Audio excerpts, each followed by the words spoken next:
Hello and welcome back. This is Astere Sophia Kairos, and I'm here with Krista from Practical Astros. Hi, Krista. Hi there.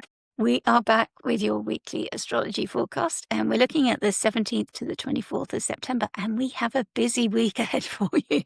Yeah. On the ride back home, there was some new graffiti on the back side of a road sign that just someone wrote "thrice great," and I was like, "What?" A Hermes! Little Hermes wink. I wonder if they knew what they were saying. That's so cool. For us, it's only thrice great Hermes. Yeah. Um, but I wonder if they meant, oh, I have to know now. I'll have to Yeah, check I'll grab a picture of it confirmation. next time I drive by, Yeah, unless someone covers it up. But yeah, it was a little yeah, nice little wink. yeah. Brilliant. How fantastic, especially this week because it just feels all about Hermes. Like one way or another, even Venus, she's entering his sign and just setting up that nice little mutual reception they've got going on now. So we're still all about Hermes.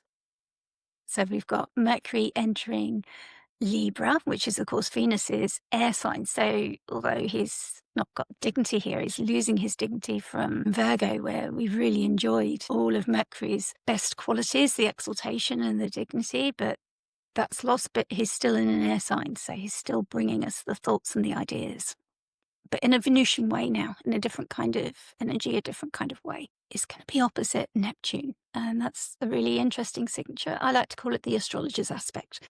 This is like one of my favorites because it's connecting. Mercury crosses those boundaries, and in a way, so does Neptune. Not in a way, Neptune is otherworldly. Yeah, and somehow, in some ways, it does Yeah. that. Yeah, yeah. And then Venus enters Mercury's sign. It's like one door closes, another door opens. So they're not there together, which is always nice when they are. He leaves, he's not there to host her, but that sets up that mutual reception between the two of them working together. Mercury in Venus's sign and Venus in Mercury's sign. So that's still kind of nice. They're both working towards the same goals or sharing goals and helping each other.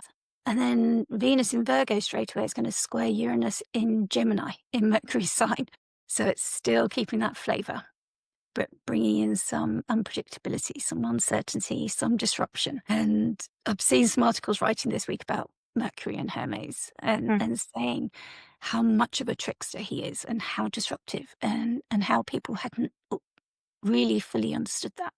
But I think anybody that works closely with Mercury maybe does start to understand that, or how he doesn't communicate in a straightforward way, at No. least. That's certainly very clear if you start to work with him. And then the big one, the solar eclipse. This is the second part of eclipse season. We had the first on the 7th, and then the second one in Virgo is a little bit more challenging than the first one has been. It's right at the last degree, 2859, just getting to that anaretic degree. And the sun in Virgo is going to be opposite Saturn in Pisces. Literally, these are the wrong way round, but at 5:45, the sun is in that opposition, and then the solar eclipse is hours later at 17:43. So we just got that same day on the 21st. That Saturn opposition is flavouring the quality of that eclipse, just making it a bit more challenging. Whereas the 7th, we had a trine to Jupiter, the ruler of the eclipse. So that was bringing in a lot more benefic energy, whereas this time we've got an opposition to a malefic. 22nd, Mars enters Scorpio. Mars loves being in Scorpio. This is its watery, feminine home. It's back. We were talking about that long road, that dusty road that Mars has been traveling. It's just that feeling of, yeah, can unpack, can get ready, can review everything and just get its ducks in a row, I think, when they're home. Aries is its other home, and that's fiery. But I somehow feel that it's quite comfortable in Scorpio too. I think each of the planets has a home where they're more happy, and probably Mars is happier in Aries because that's yang and fiery. I would say that Mars is happier in Scorpio because Mars is the night sect Mm. malefic, and Scorpio is that kind of feminine, dark night sect sign that, Mars, we might associate Mars's significations with more Aries like, but I think it prefers Scorpio. Yeah, that's why I was struggling to put my finger on it. Yeah. That's exactly why. Yeah. Yeah. And then the sun enters Libra. We begin Libra season, but that kicks off that cardinality and the turning of the wheel of the year as well. Is it Mabon, the Yeah. festival? And of course, the sun then the next day goes straight into an opposition with Neptune. So that's going to be a lot. We're going to break it down for you and show you the links between them, but it's a busy week. Yeah, and because next week you can see over there in the corner, there's really only one aspect that we're going to talk about. Next week, we will still be dealing with all of the effects of this current week. So, especially with eclipses, a lot of times what comes from the eclipse isn't dealt with on that day. You might see the omen or you might see it, but you kind of extract it over a longer period of time. So there is a lot of shifting.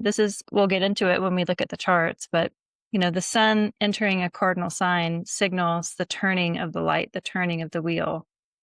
And that just by nature really changes the story. Cardinal is that hinge of like movement forward. So whenever the sun enters one of those, it really kind of moves everything forward. It also happens to coincide with Mercury and Venus, and then the aspect to Uranus. On top of all that, the opposition to Saturn, opposition to Neptune. And then on top of that, we have the eclipse. But the eclipse itself, like we're in the eclipse window now as you're hearing this, because the first eclipse was last week or the week before, I guess, from when you're listening to it, the 7th. And, within this eclipse window, you're not really like necessarily sorting out the eclipse the week or the day or the hour that it happens. Sometimes you do get kind of hit over the head with the symbolism of it all. But a lot of what we'll probably be feeling is, Venus going into Virgo. Venus is in fall there because it's exalted in Pisces, its opposing sign. Venus loses some of her dignity, and that just changes the story of how Venus can express. And she's squaring Uranus. So I feel like we're going to be feeling that more. Mercury leaving its domicile and exaltation of Virgo, hosting that Venus, hosting that Uranus. Like it's really going to be kind of this conflicting, busy season between that Mercury and that Venus. I feel like that is going to be more palpable than the eclipse itself. But again, eclipses, like they're very mysterious, and so we'll all get to witness what that actually looks like on the 21st. And the cool thing about this eclipse, this is the second new moon of Virgo in Virgo season this year, because we had the first new moon in Virgo back in August at 0 degrees, and this one is at basically 29 degrees. So we have these bookends of a new moon, and to me, that's a really special thing to pause and consider. Both of these new moons in Virgo for this year, this one is close enough to the nodes so that we get that eclipse effect. Just eclipses in themselves can often be lessons that are thought and understood over more reflection and more time, not just the moment itself. Luckily, we are going to be teaching an eclipse workshop. By this time, it will have already passed, but we'll show a slide that shows that you can still get access to the recording and the workbook, because I feel like the second eclipse might cause us to really dive a little deeper into understanding how it's going to play out, because I do think it might be more difficult. Yeah, because that's the thing with it. With a benefic one, usually it's more ease and gentleness, and the Saturn one, that's a bit more testing our limits, testing our boundaries. That naturally brings the challenges. Let's look at the chart. Yeah, we love a chart. And we see Mercury here newly entered into Libra, into the air Venusian temple of Venus. And I've completely forgotten now whether it's yin or yang. Well, air is yang. Yeah, Gemini is yang as well. Yeah, earth and water are yin, fire and air are yang. Yeah, that's just gone out of my head. So we can see how Mercury would feel a little bit at home here. There's some familiarity with the aims here for Venus. And then, as Krista said, Venus is in full here in Virgo because it's opposite. Why am I blanking? No, it's opposite her exaltation of Pisces. So she exalts in Pisces. So imagine like when something is exalted, it's like on a throne. And then when it falls off the pedestal that it's been put on, it's fallen. So she exalts in Pisces. So she's fallen in Virgo. Thank you. Brain farts. But it seems nice that she's there with the moon, just easing her through that doorway. Yeah, and that's where the moon was earlier at that first new moon in Virgo, was that at that early degree. So it's nice that it's ushering her in again this second time around. It's been a month since moon has been in this position, and so the fact that he's bringing Venus along with it is pretty sweet. And that's what sets up this mutual reception. So we've got Venus in Mercury sign, Mercury in Venus's sign. So that's what we talk about when we say a mutual reception. And that's kind of like a holding hands across the signs, like they've got no sight of each other. So Mercury theoretically can't help Venus, and likewise. But the mutual reception of being in each other's signs is an indication of these shared goals and shared missions, and this want to help each other, this mutual aims when you're working towards a shared goal with somebody. It's kind of like you're working on the same project together, but you're not maybe meeting in the same place. Yeah, there's also a little bit of contra indicia here too. If we look at that, the equinox point, so where the end of Virgo meets the beginning of Libra, similarly at the end of Pisces when it meets the beginning of Aries, there is contra indicia. So there's this like secret opposition, and just has to do with the quality of light, because this is where the light begins to change. At the equinox points, we have like shared light. So, like the day before the summer solstice and the day after the summer solstice, they share light. So, there's kind of like a mutual, even playing field. But with the contra indicia, there's a little bit of one is kind of on top of the other, so to speak. And so there is contra indicia as soon as Venus moves into those early degrees of Virgo to that very late degree Mars and Libra. And it won't happen for very long. I think it just will be kind of a tense transition of Venus going into Virgo. It was, she's kind of, Venus has had a lot of difficulty as she's been traveling through. When she first entered into Leo, she immediately opposed Pluto. You know, she's had a square to Mars. Like Venus kind of gets beat up a little bit during this summer, and I think that there will be some Venusian lessons of wound and healing that come through with her being in that fallen place.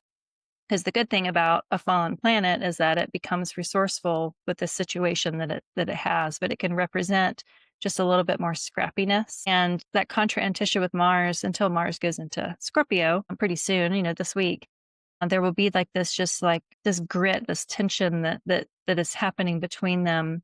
That I just, I feel like that's what we're going to feel, and maybe attribute to the eclipse. But the aspect itself, if the eclipse wasn't happening, these would still be happening, right? So this Venus in fall, and then Mars at almost at the anaretic degree in its place of exile before it goes home, isn't necessarily a happy character to be in that contention with the contra indicia. Luckily, it doesn't last for very long because both of them are moving fairly swiftly. Yeah, but that'll be baked into the eclipse, won't it? And she's squaring Uranus too, right? We're going to talk about that. Yeah. I mean, it's a whole lot of weight for Venus to carry. I mean, she's usually quite light-hearted. We think of her as just bringing connection. But when she's dealing with those heavier issues, those things, Uranus bringing in that disruption. But it can also, I like it for bringing in new awakenings. And here in Virgo, when Krista's talking about that planet in fall and having to work a bit differently, that really chimes with the Uranus significations of, okay, we're going to do this. It's about acting differently, about acting out of the norm, like the outsider as well, the awakener, the disruptor, the rebellious nature. And that's kind of Venus in Virgo as well. It's like, this is not a trad wife. This is not that kind of thing. This is somebody who's going to make up her own rules and make those connections in her own kind of way. But it's not going to be what conventional society expects, and especially making that connection with Uranus as well. Yeah, what it reminds me of is like if you've ever gone camping for more than a couple of days at a time, at a certain point, you can't really care that your clothes are ash on them and you haven't put makeup on, you haven't really been able to do your hair. You've got dirt under your fingernails and you're kind of tired because you're sleeping on the ground and you're waking and falling with the sun, and your antenna is up because you hear animals at night. It's like all these things. But after a couple of days, you get into this kind of natural order rhythm of life. And then it's like it becomes a different layer of beauty. And if you're camping with other people, they also start to reveal themselves to be this like really gritty, humble, like kind of laughable, because everyone is kind of, all their facade and their glamour has fallen away. Like they're just like their earthy selves, and like that sort of humble and true beauty. That's kind of how I imagine Venus and Virgo.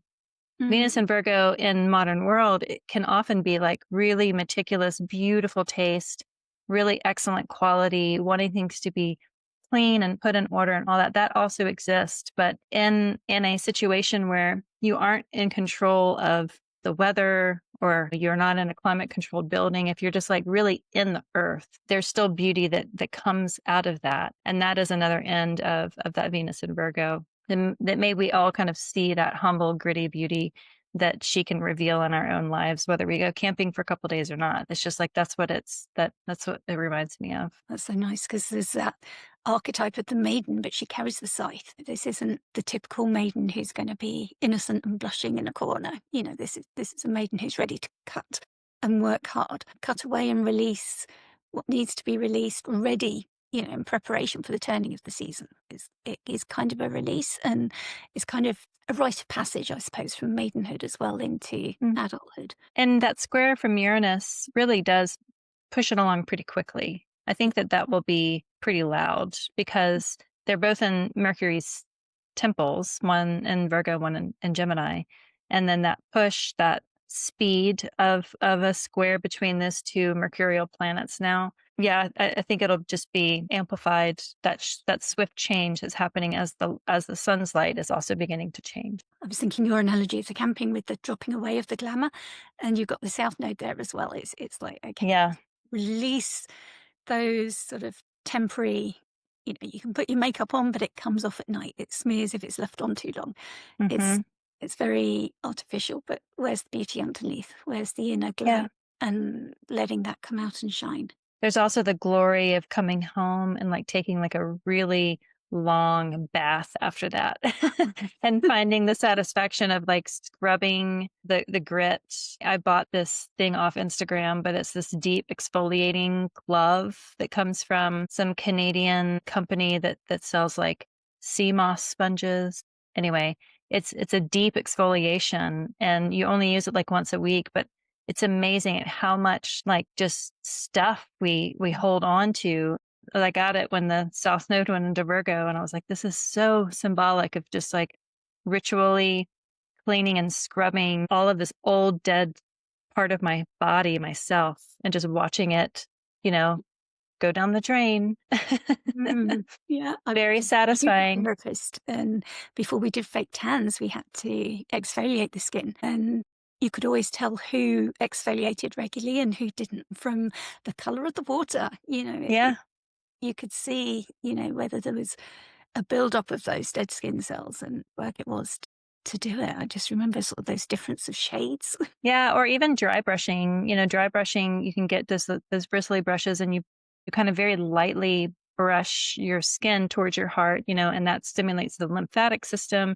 And the lymphatic system helps drain all the stuff that we need to kind of purge through the body to keep us healthy, to keep us flowing, to keep us Mm, from getting sick. And so maybe this is a sign if you've never had a dry brush before. You can also just use the tips of your fingers or your fingernails, but dry brushing is excellent just to stimulate that natural detoxification system in our body, to stimulate lymph flow and to let go and it be that kind of that sort of health beauty routine while Venus is in Virgo.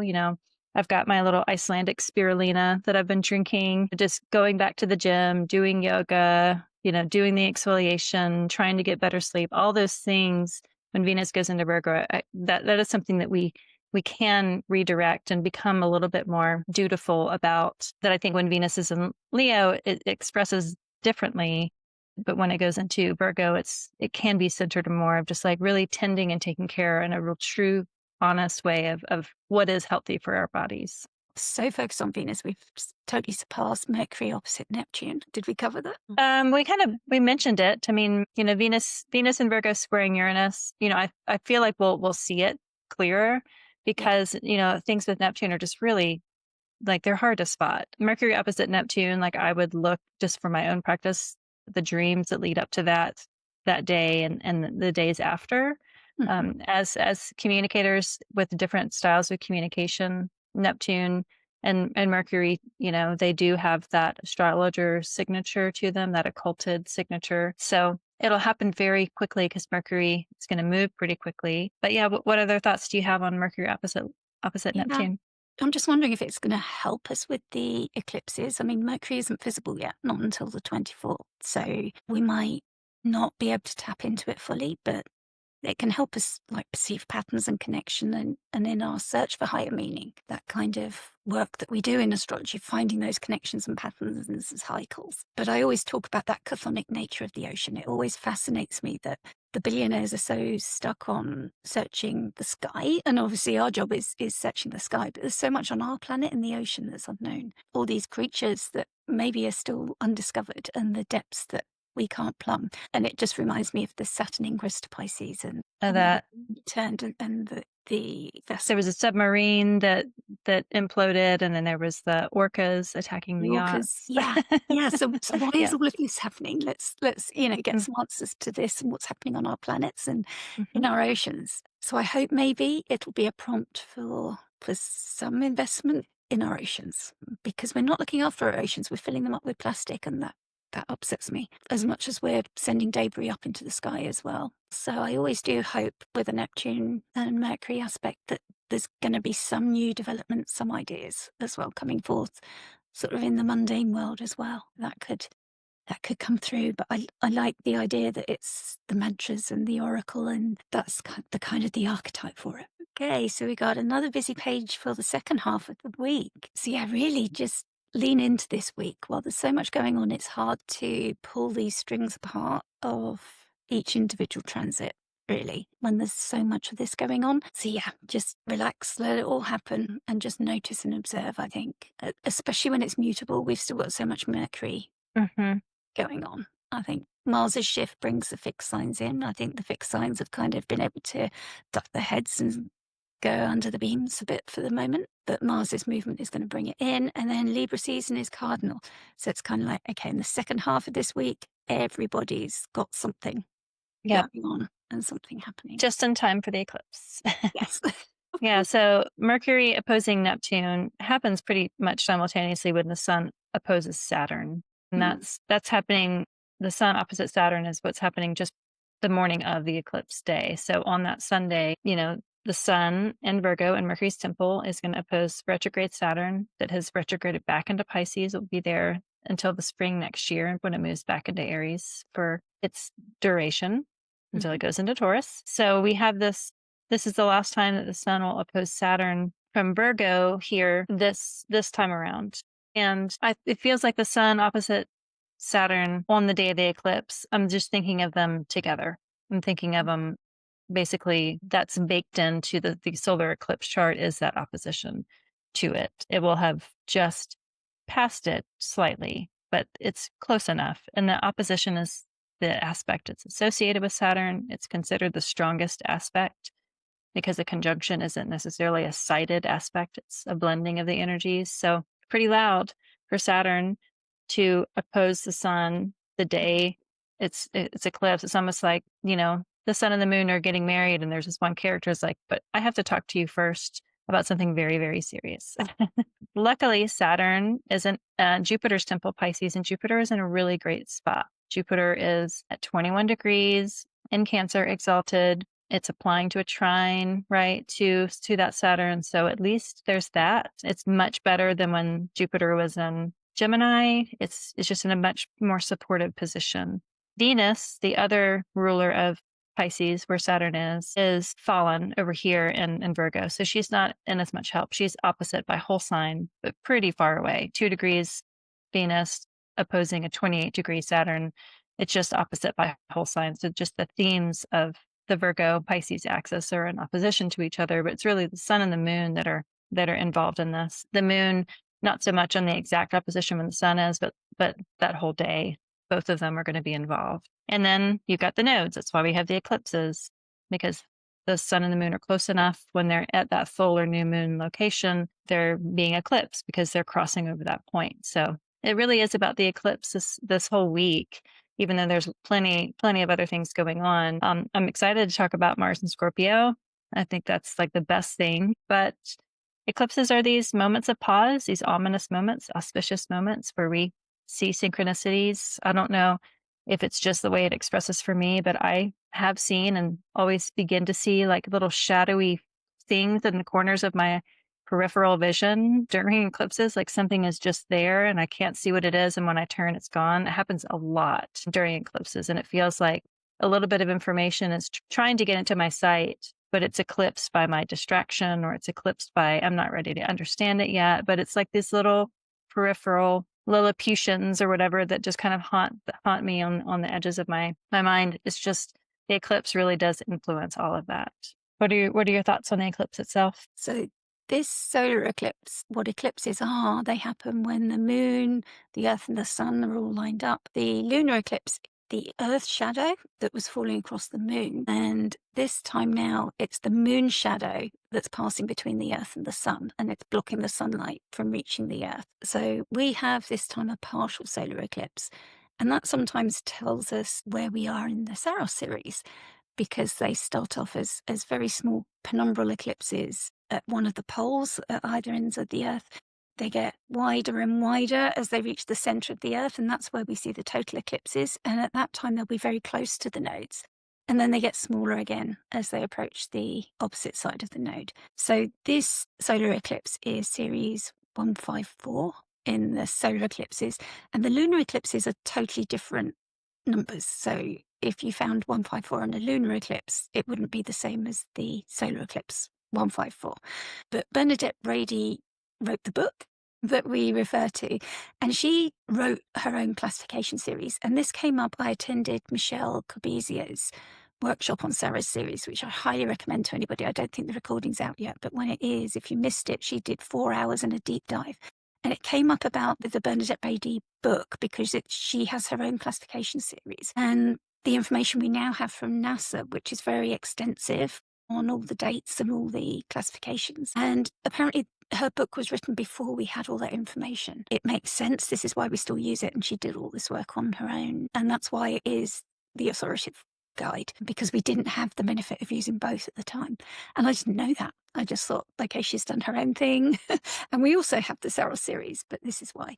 So she classifies the pair, which is the lunar eclipse and the solar eclipse that we're going through, both of the September eclipses, as '09 New South. So she looks at the astrology, the midpoints of both of them, and she finds themes of the astrology of the first eclipses. And she sees the themes as being concerned with bringing to the surface long-term worries about loved ones, health or responsibilities with paperwork. This series started in July 1917, so it's fairly new, because Eclipse Saros series can go on for millennia.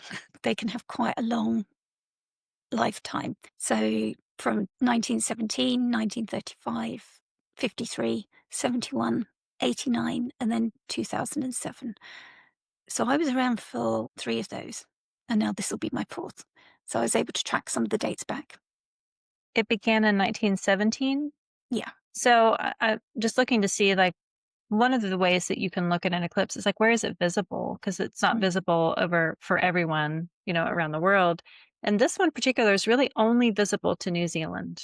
Yeah. And so I just looked New Zealand news 1917, and a quick thing that came up was during the First World War, it was particularly devastating. The Battle of Passchendaele, which resulted in New Zealand's darkest day on October 12th with the loss of 850 soldiers. And so if you look to see where it's visible, who it's kind of like what that influence is shining, what is it about New Zealand? Why are they the only place on earth that's really going to get a glimpse of this in person? And is it going to speak to something that has to do with their past? I mean, I just Googled it really quickly. I'm sure that if you looked at, some of the other dates, maybe you would find it. You would see where each eclipse was visible and how they might tie into each other. But for this year, for 2025, it's only visible to New Zealand. And then if you're in, just floating around the South Pacific somewhere, Yep. not even like Australia, the East Coast, the Sunshine Coast of Australia might see a little bit of it. But even the, 10% of it looks like it's just off coast. So it's just kind of pinpointing to New Zealand. And yes, it's eclipses. They're very mysterious. They're really, they pique the interest of people during eclipses. People that are not into astronomy or astrology get into it for that time because they sense like there is something else going on. What is going on? I want to know. everything's kind of being unsettled.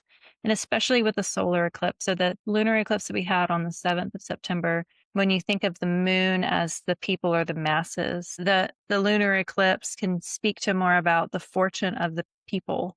And the solar eclipse can really speak to the fortune of the solar figures in our life, whether it's prime ministers. I know that France, as of a day or two ago, is now going to be looking for a new prime minister, presidents, royalty, but just within our own communities, community leaders, CEOs, bosses, all of those people that kind of sit on top and have to like make decisions for the organizations that are below them. That is a solar figure. So solar eclipses really can speak to solar figures more than they do for just general masses of people.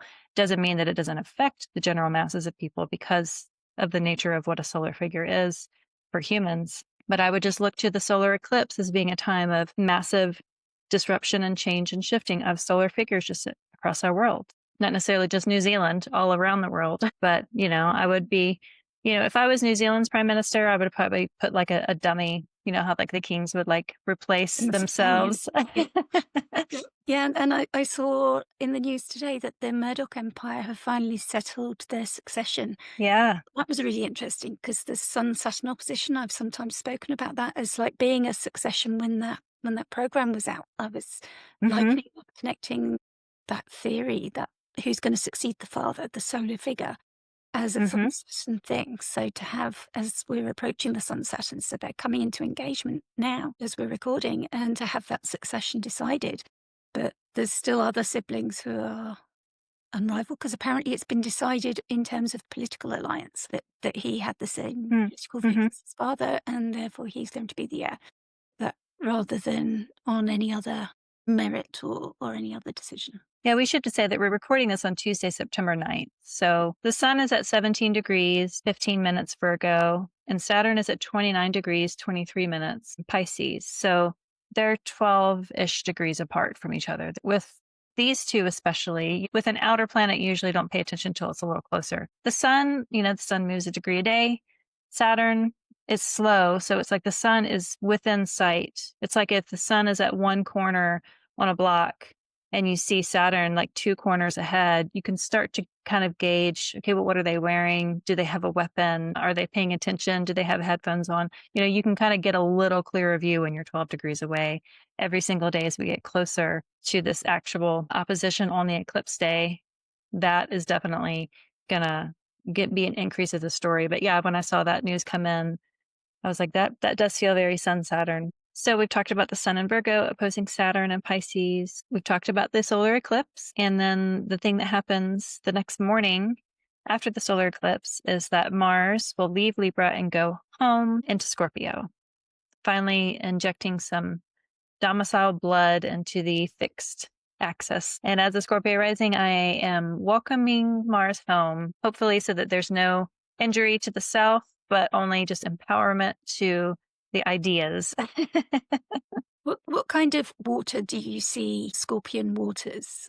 I spend a lot of time thinking about this. I think of salt marshes and tidal creeks. They hold the earth, but they have the type of plants and like mangrove trees and cypress trees and marshes that allow water to flow in and out because the tidal marshes and the tidal creeks and the salt marshes, they are the filtration system of the aquatic ecosystem. They collect trash, they collect dead carcasses of the animals that live there. They collect a lot of the toxins and they concentrate them down and they break them down and they compost them down to be the nutrients.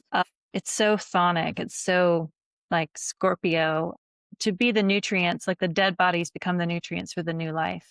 So it's fixed because there's enough plant material that holds it, and yet it has capacity for water to flow in and out, in and out. And there can be lots of still water within that, but it's dependent on the oceans bringing in the tides each day and taking them away.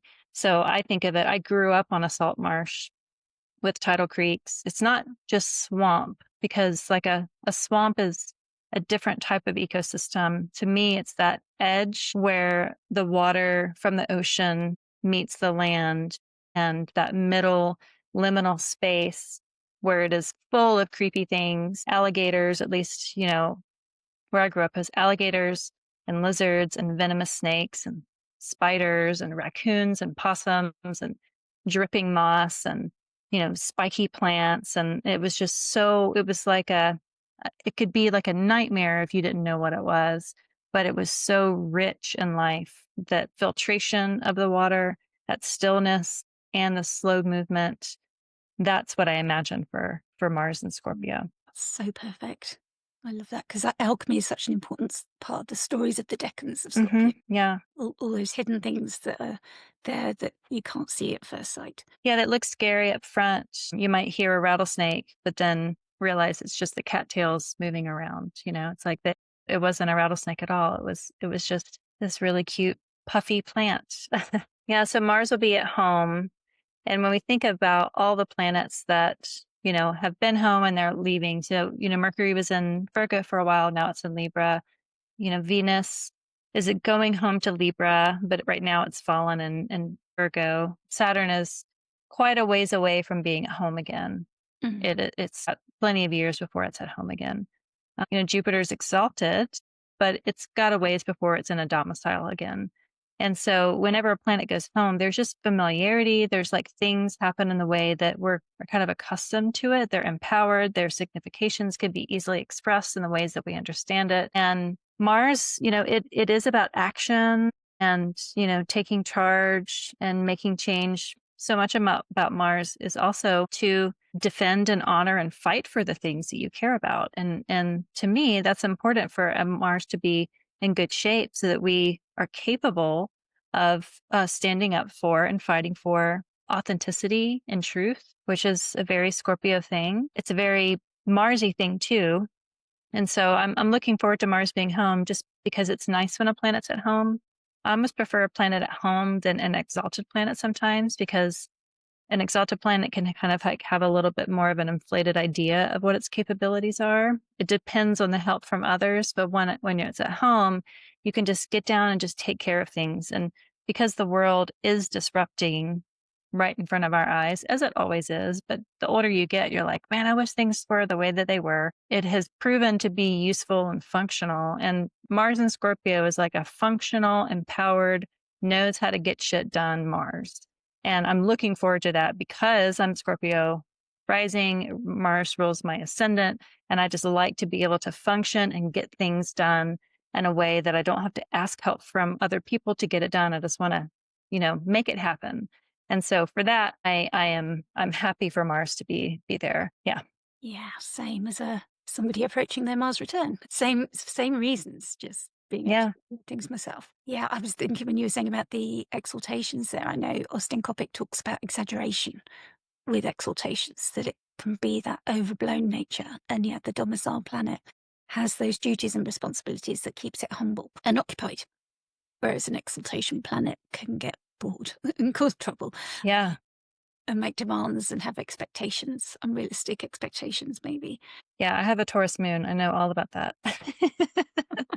But that morning that Mars goes into Scorpio, I think it's funny that then almost like 12 hours later, the sun goes into Libra. So it's like that same day, like there's this quick shift. And as soon as the sun goes into Libra, it's going to oppose that Neptune that's over there still in Aries. Even though it's retrograde, it's going to be a little bit more time before it retrogrades back. Again, this cardinal equinox season, when all of these planets, all these quicker planets change signs, we get these new aspects because the sun going into Libra trines Uranus immediately. It trines Pluto immediately. So yes, it's opposing Neptune, but it also is plugging into that air power grid of Neptune and Pluto, Uranus and Pluto that are in air signs. So it also kind of gets to connect with that wind energies of those air Mm. planets. Yeah, it's a grand trine, isn't it? Which is really rather nice, an air grand trine. Yeah, I feel like it'll be swift and exciting and social. Air signs are social. They like to communicate and have parties. And, the 21st is a Sunday. So this is a Wednesday, the 23rd or Tuesday. Maybe there'll be just like an impromptu, community gathering or work party or something that happens where you feel it. You're like, I have the energy. I'm just going to show up for that. Like just Mars will be in Scorpio, the sun plugging into that power source of Pluto and the instigator of Uranus. I think it'll be kind of like a fun, bright, quick, electrifying sort of a day. That's so nice. We should mention the sun exalts in Aries. So the sun is fallen in Libra. To me, the sun fallen in Libra just means that the Libra suns that I know have a hard time just being with themselves. They want to socialize. They want to be around other people. They want to bounce ideas off other people. That fallen nature of that sense of self is, how are you with other people? It's like the identity is kind of tied into that. And so even more reason where I feel like the invitation to be social and to share fate and share time might be even more amplified when the sun is in Libra, connected immediately to those two outers. But all of Libra season, it's that nature of the sun being exalted in the opposite sign of Aries. When it's in Libra, it does have a different expression of solar light. And symbolically, it's taking us into that turn of the wheel. And we've gone from these summer months, Virgo is the fading of the light, and now we're into this place where darkness is starting to take over from the light. And we're moving into that fall, autumn season. We've had a very dry summer, so the leaves are already falling from the trees and going brown because of the lack of water. So Mm-hmm. it's already happening, but usually this time, the Libra season would be the time that we see it starting to happen. But yeah, it's the next 3 movements of the sun. We're really preparing for the darkness of the winter months. So symbolically, it's like that preparation and just getting ready and realizing, okay, the darkness is with us now. And we start to prepare to hibernate, retreat, slow down a little from the outwardness of the summer months. There's something about Libra that reminds me of herringbone, the black and white herringbone Mm, pattern. yeah. It's usually because it's wool. And so in the Northern Hemisphere, Libra season, you start to just layer up a little bit more. But just something about that staggered black and white of herringbone, it's like that real stark contrast of the beginning of Libra season, the quality of light, the beginning of it versus the end where we're like approaching Halloween, how the light is so different during that for us in the Northern Hemisphere. Libra season also, I feel like, has the best light for sunsets because of the angle of the earth, the way that the sun goes. It just makes things so, so incredibly beautiful. And the shadows that it casts, it's just the sun is in its fall. So it acts differently than it does when it's just head over, during the summer or that really beautiful, sweet spring light like an Aries. Yeah, I just wanted to throw out Libra also is ruled by Venus, which is, we think of fashion and expression and adornment. And I'm going to make a deliberate effort to find some herringbone pattern to wear for the Libra season, maybe just a Libra little season. scarf. Yeah. I wonder if that's the Saturn's exalted. Oh, yeah. And I wonder if that's like the Venus and the Saturn pull. Compromise. Yeah. Yeah, it's Yeah. true. And also, really, the whole sign opposition to Neptune the whole time the sun's in Libra, that's going to be like a new experience for us. I don't think we've had Sun in Libra opposite Neptune. Mm-mm. So Not in our lifetime. no. So this is going to be a new experience of Neptune. Like Mm-hmm. the sun opposing Neptune is going to be something we're going to be able to really feel into when the sun illuminates something for us. So when the sun's opposing Neptune, that's going to be a real way to feel into how does this feel for us? What is this being shown for us? The sun is that planet that illuminates everything for us. So it might be a good time to connect with Neptune, even though the actual transit of the sun exactly opposite is very short and quick. Yeah.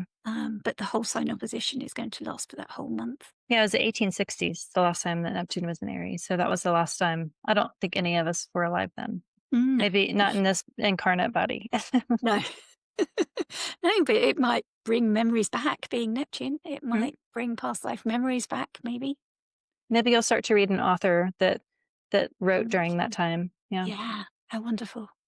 But yeah, wonderful things might happen. Let's see what gets unlocked. I mean, we'd have had Neptune oppositions when it was in Pisces Hmm. from Virgo, but we haven't had it from Libra. I thought of Nathaniel Hawthorne, and he died in 1864. I wonder, because I haven't read him in a very long time.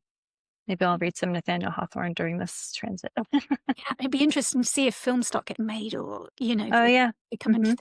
into the general consciousness. Yeah, really brilliant idea of the screenplay that Mm, is kind of seeded around this week, this eclipse week. yeah. Yeah, because we've got all those there are so many historical things that are doing so well that I can't think of any of the names of at the moment. Like Bridgerton Yeah, and that's it. Downton Abbey, and yeah. Yeah, yeah, that do so well, so there's no reason why not. Let's get to knock Here's your them out. sign if you have this idea that you wanted to write some sort of fictional period piece.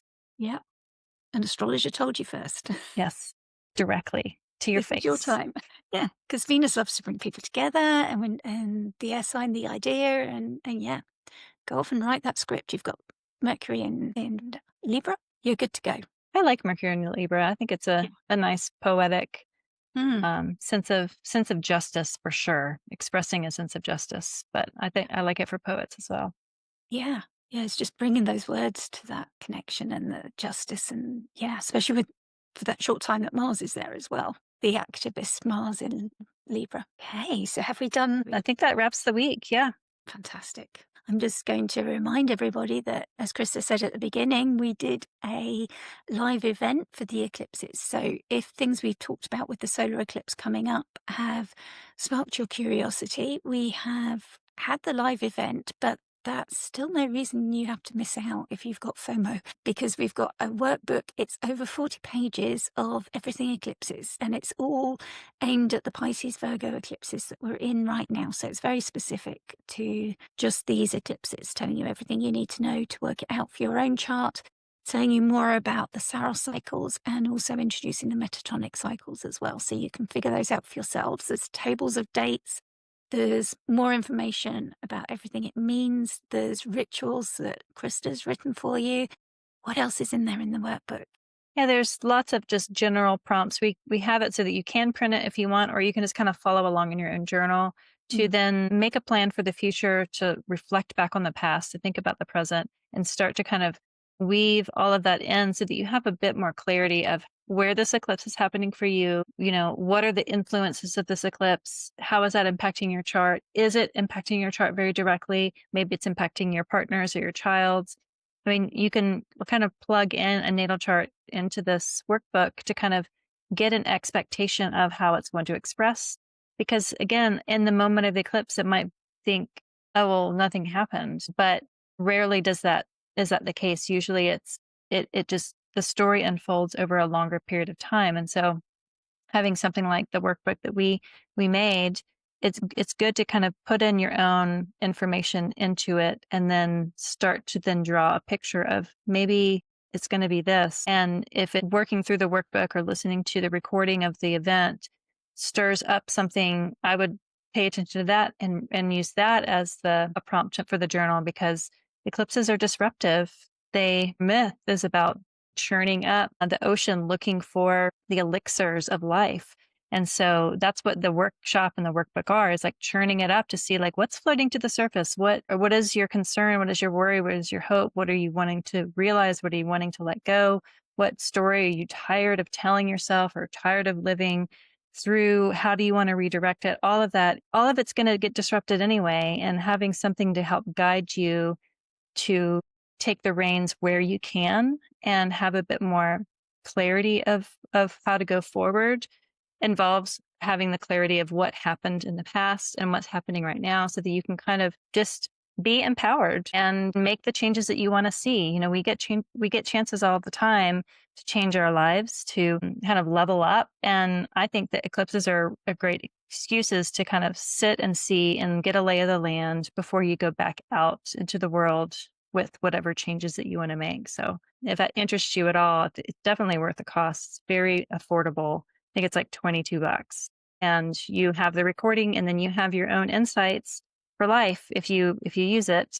And we're going to do it again for the final eclipse that's happening in the spring, and this will be the third of this series. So you can have access if you want. You can purchase the workbook for all three, or you can get the recordings for all three once we get through them all. But just as an excuse or a practice to really use these times to use astrology for self empowerment, for self compassion, for direction of life, for all of the things that we like to use astrology for. I think eclipses are just really powerful moments to make the choice to make those changes. absolutely. So yeah, Don't miss out and just check out our Asterai Sophia Kairos shop, which is on Ko-fi. Yeah, we'll put a link in the show notes for this so that'll be easy click. I encourage you to do it. I mean, there's a reason why we made this. We're doing this for ourselves anyway. Yeah. And that's usually a good sign. If an astrologer makes something for themselves and then wants to share it, they put some thought into it. That's right. Yeah, we're all learning as we're doing it. And we'll be back with you next week, a much more quieter week where you can put the brakes on and just reflect a little bit. Thank you, Krista from Practical Astros. And I'm Sonia from Celestial Astrology. If you've enjoyed this, please remember to like, subscribe, comment. It really helps us as a small channel. Thank you. Bye bye. Bye.